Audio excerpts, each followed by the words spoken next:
Gentleman from New York, Mr. Jeffries, for 5 minutes. Madam Speaker, we have a humanitarian crisis at our border that challenges the capacity of the United States of America to address it from both a resource perspective and from a compassionate perspective. Tens of thousands of unaccompanied minors who are seeking entry into this country, children who are fleeing extreme violence in the northern triangle countries of Honduras, El Salvador, and Guatemala. Now, there are some in this caucus, some in this institution, who want to lay blame for this crisis at the feet of the Obama administration. This is not a surprising development because these individuals are members of the BBO caucus, the Blame Barack Obama caucus. Whenever anything happens in this country or in this world, they want to blame the President of the United States. Something goes wrong in Iraq, a war that was prosecuted, that was botched, that was mismanaged by the previous administration. The BBO caucus blames Barack Obama.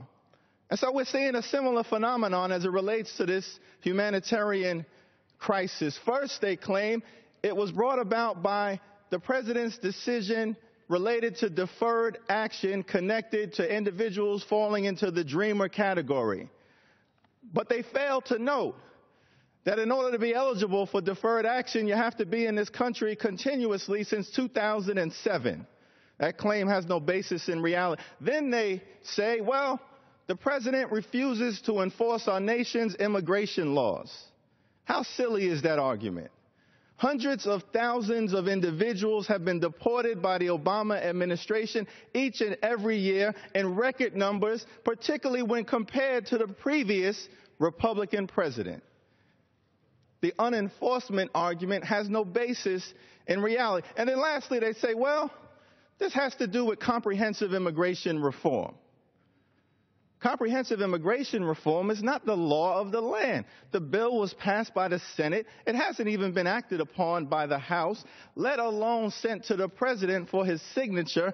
And even if a pathway towards citizenship were created, if you look at the legislation, only individuals in this country since December of 2011 would be eligible. Yet the Blame Barack Obama caucus doesn't care about the facts. Well, here are the facts. The individuals, the children who are fleeing, who are coming to this country, are trying to escape extreme violence, gang activity, drug trafficking, sexual abuse, intimidation. The Northern Triangle countries in Central America, El Salvador, Guatemala, and Honduras, are amongst the most violent in the world. Honduras is the murder capital of the world, #1. El Salvador is #4. Guatemala is #5. How do we know that this phenomenon is not simply Uncle Sam throwing his hands up saying, come into our country? Well, here's another reason.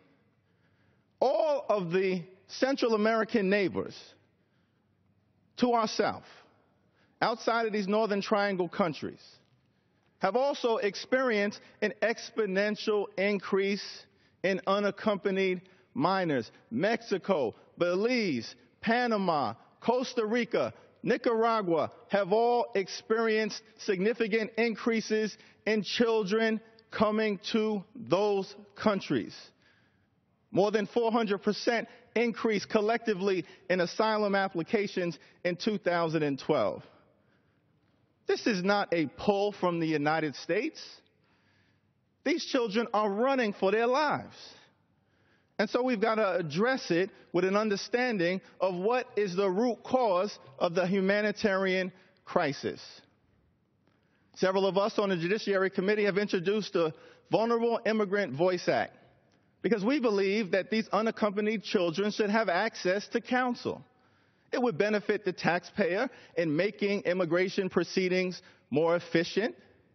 in ensuring expedited removal when merited, in making sure that unnecessary detention doesn't take place. Now, many of these children will not have a valid legal basis to remain, but some will have asylum claims, U visa, or special immigrant juvenile status, and for that reason, we should give them access to counsel and do what's right for these children. I yield back. The chair recognizes